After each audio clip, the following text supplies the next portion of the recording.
Cough syrup मामले पर action में केंद्र सरकार। आज शाम 4 बजे हेल्थ सेक्रेटरी ने बुलाई बड़ी बैठक। मध्य प्रदेश, राजस्थान, तमिलनाडु, केरल में कोल्ड ड्रिप सिरप बैन किया गया। छिंदवाड़ा में दवा कंपनी के खिलाफ केस। दवाई लिखने वाला एक डॉक्टर गिरफ्तार, निलंबित किया गया। बरेली में हिंसा के आरोपियों पर जारी है बुलडोजर एक्शन। तौकीर रजा के करीबी डॉक्टर नफीस के बारात घर पर आज भी कार्रवाई जारी। मौके पर भारी फोर्स तैनात। चुनाव आयोग की टीम के बिहार दौरे का आज दूसरा दिन। सीसी ज्ञानेश कुमार आज राज्य के चुनाव अधिकारी, मुख्य सचिव और डीजीपी समेत दूसरे वरिष्ठ अधिकारियों के साथ करेंगे बैठक। बिहार में भारतीय जनता पार्टी आज दूसरे दिन भी करेगी उम्मीदवारों पर चर्चा।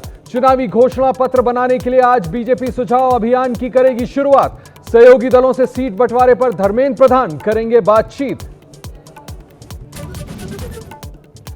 अक्टूबर में भी आसमानी आफत से नहीं मिल रही राहत। बिहार में कई इलाकों में भारी बारिश। आज भी रेड अलर्ट। पश्चिम बंगाल के दार्जिलिंग में लैंडस्लाइड। अब तक 7 लोगों की मौत। बढ़ सकता है मौत का आंकड़ा।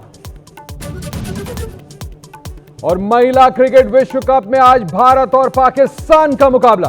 कोलंबो के प्रेमदासा स्टेडियम में दोपहर 3 बजे से खेला जाएगा मैच।